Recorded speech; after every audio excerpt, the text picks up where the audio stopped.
Hello, Patriots. I'm Lee Watts, and this is Patriot Point, your source for Kentucky news and analysis from a conservative, Christian, and common sense point of view.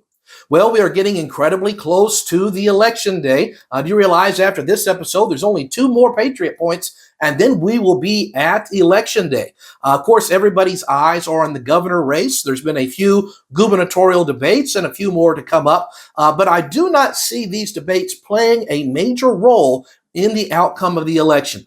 Here's the reason why.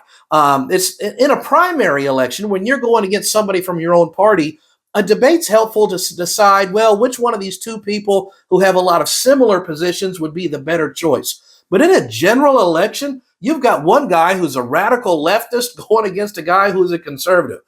This is not even close. If somebody's going to watch this debate and have that make their decision, they haven't been paying attention to what's been going on. And that's the thing. Andy Beshear, he's trying to push this idea that he's a nice guy.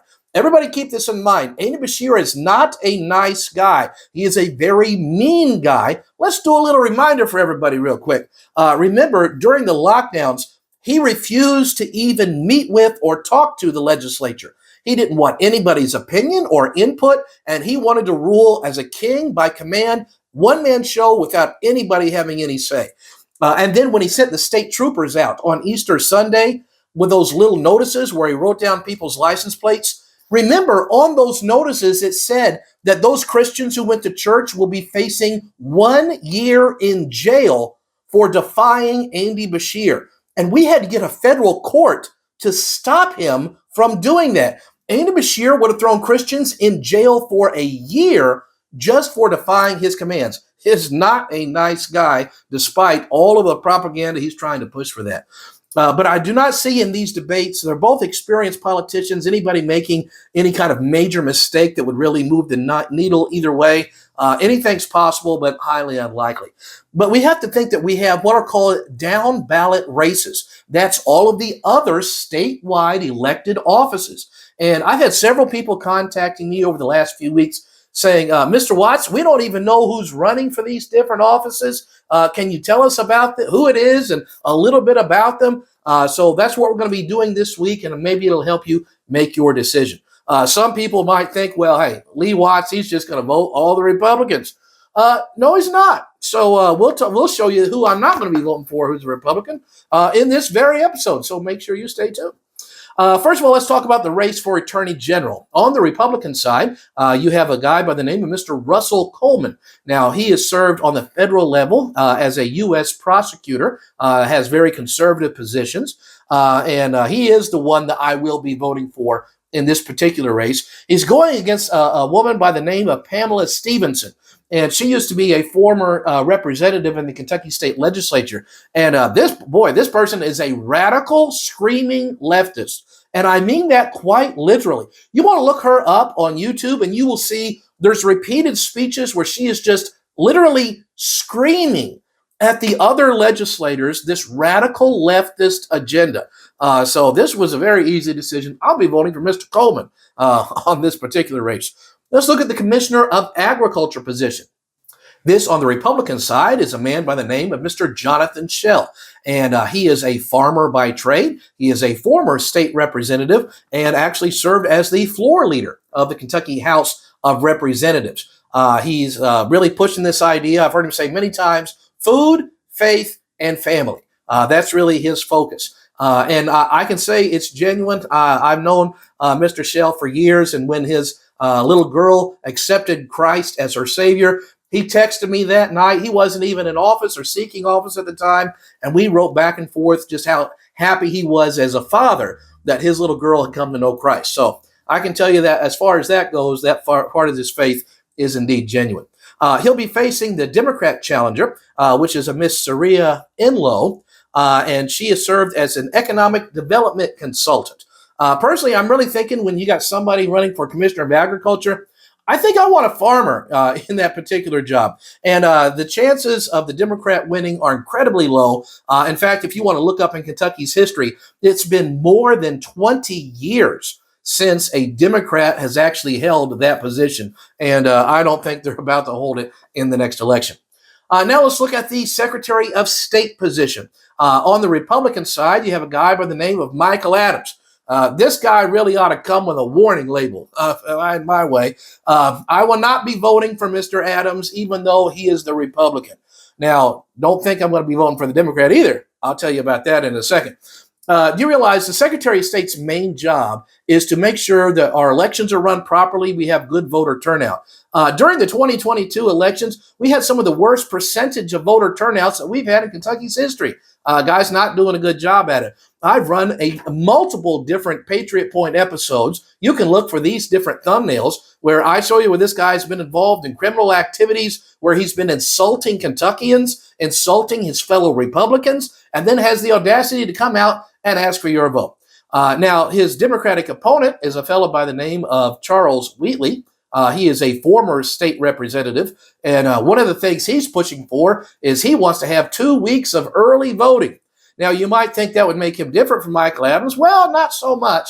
Remember, it was Michael Adams who sent Andy Beshear a letter recommending mailing in voting to Andy during the lockdowns. This wasn't Andy's idea. Mail-in voting was Michael Adams' idea. And I've got the link for that in these videos that I could link you to show you the letter itself. So, yeah, that was his idea. And I don't like this idea of this 2 weeks of early voting. It lets anybody who would want to cheat, they can use those programs to find out, well, this is how many votes it's going to take to win at the election time. If at all possible, I highly encourage you to vote on election day. It shouldn't be election season. It should be election day. I'm Lee Watts, and I approve of that message.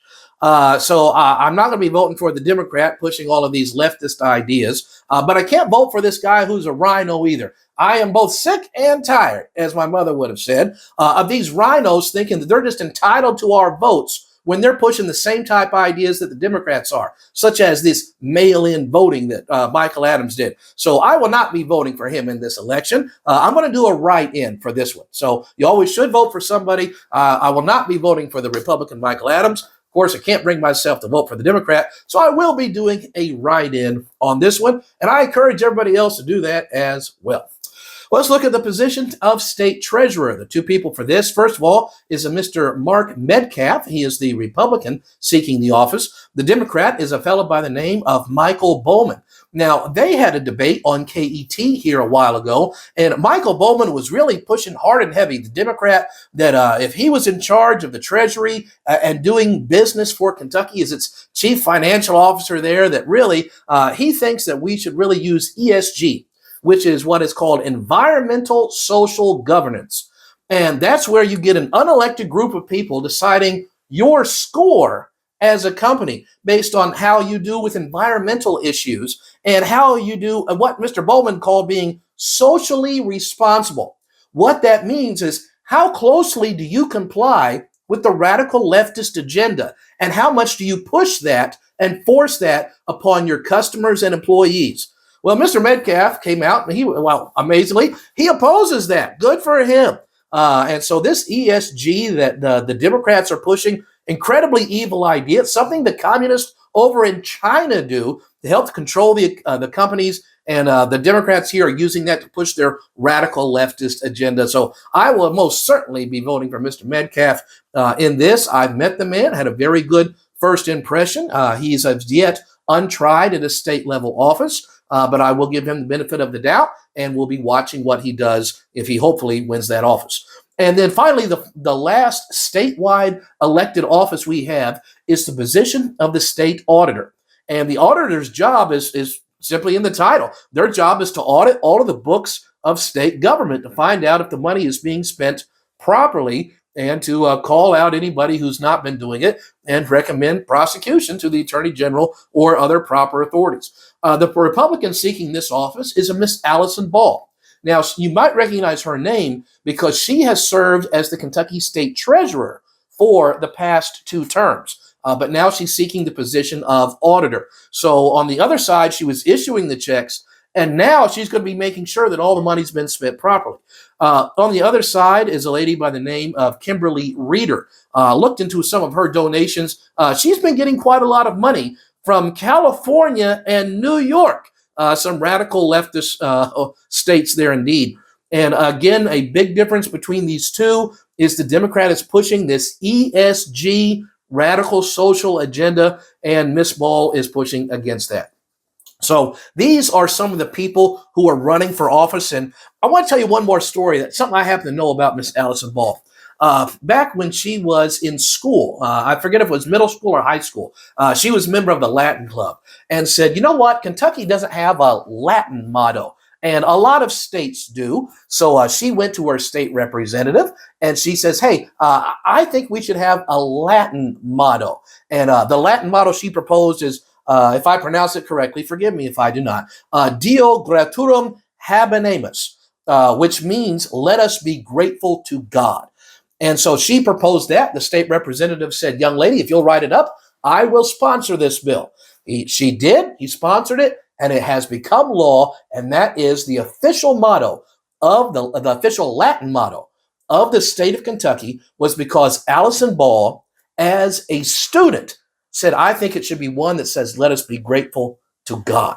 So I just thought that was an interesting story to tell you about the lady who is now seeking the state auditor position. And she will be receiving my vote. So these are the different people who are running for the down ballot races. Make sure you go out there and vote, and share this video with somebody who maybe doesn't know about the different candidates, some of the key positions that separate them, and we'll look forward to seeing you here next time.